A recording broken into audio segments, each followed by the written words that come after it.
ठाकरे स्वतः त्यांना भेटले आहेत. काय नेमकं कौतुक केलं? मला असं वाटतं की जय जवान गोविंदा पथकाने यावेळेला 3 वेळा 10 थर लावून विश्वविक्रमाची बराबरी केलेली आहे आणि एकाच दिवशी सतत 3 वेळा 10 थर लागणं ही खूप मोठी गोष्ट असते.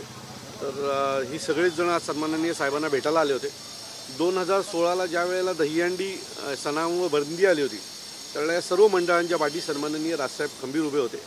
सो ज्या दिवशी थर लागले त्याच दिवशीपासून संदीप ढवळे असतील, आमचं डेव्हिड असेल, श्रीकांत सर असतील, या सगळ्यांची इच्छा होती की आपल्याला सन्माननीय राजसाहेबांना भेटायचं आहे. कारण ज्यावेळेला दहीहंडी सणच बंद व्हायची वेळ आली होती त्यावेळेला हा माणूस आमच्यासोबत उभा राहिला होता आणि त्यांचेच धन्यवाद आभार मानायचे होते. म्हणून आज सगळे मंडळ हे सन्माननीय राजसाहेबांना भेटायला आलं होतं. सगळ्यांची साहेबांनी जवळजवळ अर्धा तास गप्पा मारलेल्या आहेत आणि अनेक गोष्टी त्यांना सांगितलेल्या आहेत. सो मला असं वाटतं की सन्माननीय राजसाहेबांचं या सगळ्या मंडळाच्या बाबतीतलं प्रेम आज आम्हाला पुन्हा एकदा दिसून आलेलं आहे. सण उत्सवाच्या निमित्तानं खरं तर एक वेगळी बाजू जी आहे ती राज ठाकरे यांची बघायला मिळाली होती. मात्र जय जवान पथकाला एक वेगळ्या राजकारणामधून देखील जावं लागलं अशी देखील एक मला असं वाटतं की जय जवान गोविंदा पथक या सगळ्याला खेळ म्हणून पाहतं. ते कुठल्याही राजकारणात पडत नाही आणि एवढा सगळा वाद झाला त्यात त्यांची कुठल्याही प्रकारची स्टेटमेंट देखील नाही आहे. सो मला असं वाटतं ते खेळाडू आहेत आणि त्यांच्याकडे आम्ही पाहताना खेळ म्हणून पाहतो किंवा खेळाडू म्हणून पाहतो. आपल्याला आनंद वाटला पाहिजे की स्पेनसारख्या एका देशाबरोबर आपला एका मुंबईचा एक मंडळ बराबरी करतो आणि त्याच्यानंतर ही त्याच्यासाठी आनंदाची गोष्ट असते.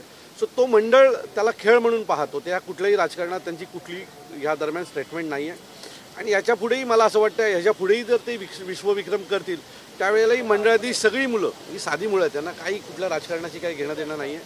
यांचा खेळ यांचा मे महिना आला की हे दहीहंडीच्या प्रॅक्टिसला लागतात. यांचं एकच काम असतं की आपल्याला आपल्या देशाचं नेतृत्व करायचं आणि ते काम ते करत असतात.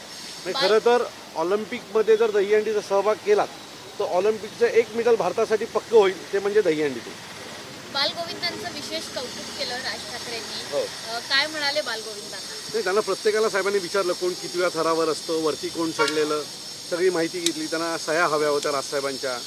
साहेबांनी एक मेसेज लिहून त्यांना सही करून दिली. सो साहेबांचं तुम्हाला प्रत्येकालाच माहिती आहे की लहान मुलं असतील किंवा सण असतील याच्या बाबतीतलं प्रेम हे जगजाहीर आहे आणि तेही आज पुन्हा एकदा आम्हाला पाहायला मिळालं. संदीप बोल ना तू, म्हणजे काय तू अध्यक्ष आहेस. येस,